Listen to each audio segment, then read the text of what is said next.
मैं दौलत शर्मा और आप देखना शुरू कर चुके हैं SPN9 न्यूज़।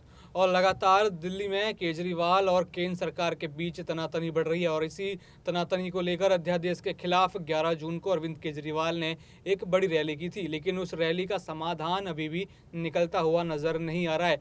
और ऊपर से उन्होंने बताया है कि मेरे को डर है कि इस रैली के बाद कहीं मोदी की सेना, उन्होंने ये मोदी की सेना ईडी और सीबीआई को कहा है कि कहीं ये मोदी की सेना मेरे खिलाफ कोई बड़ी कार्रवाई ना कर दे। जिस तरीके से सत्येंद्र जैन और मनीष सिसोदिया को इन्होंने फंसाया है, उन्होंने देश का काम किया, देश के बच्चों के लिए काम किया, शिक्षा स्वास्थ्य का काम किया, और जो मोदी सरकार को, मोदी जी को पसंद नहीं आया और उसके बाद उन्होंने ईडी और सीबीआई उनके पीछे छोड़ दी और उनको जेल करा दी। इस समय वो थोड़ा अपने नेताओं को याद कर भावुक भी हो गया और उसके बाद उन्होंने जो है केंद्र सरकार पर तंज कसा। उन्होंने कहा कि ईडी सीबीआई जो है उनका नाम बदल के मोदी सेना रख देना चाहिए, क्योंकि वो सिर्फ केंद्र सरकार के इशारे पर चल रही थी।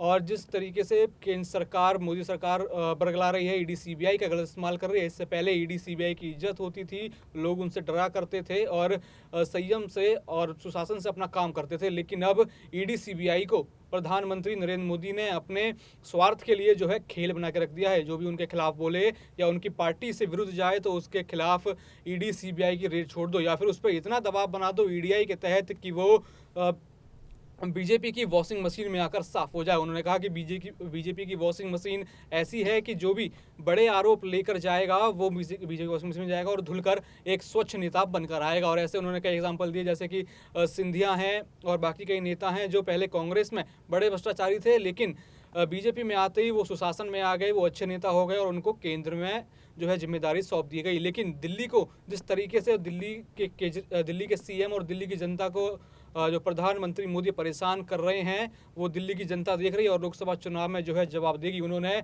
जो 7 सांसद दिल्ली में बैठे हैं बीजेपी के, उनके ऊपर वार किया। उन्होंने कहा जो दिल्ली के 7 सांसद बैठे हैं, जब आपको कोई मुसीबत होगी तो ये बचाने नहीं आएंगे, आपको बचाने आएगा आपका बेटा। उन्होंने खुद को जो है दिल्ली का बेटा कहा कि आपको आपका बेटा बचाने आएगा और आप अगर दिल्ली में मैं हूँ तो ही दिल्ली वासी जो हैं स्वस्थ रहेंगे, सेफ रहेंगे। और पूरी तरीके से मोदी सरकार जैसे अध्यादेश लाकर या फिर ईडी सीबीआई छोड़कर हमारे जान के पीछे पड़ी है, तो वो है जो मोदी सरकार को रोकना पड़ेगा। और उन्होंने 2024 के चुनाव को लेकर भी बात की। 2024 में विपक्ष जो है एक हो रहा है और विपक्ष एक होने के बाद जो है मोदी सरकार यहाँ पे हिलती हुई नजर आ रही है और 2024 में आपको एक बड़े परिणाम देखने को मिलेंगे। मैं दिल्ली की जनता के लिए हमेशा तत्पर रहूँगा।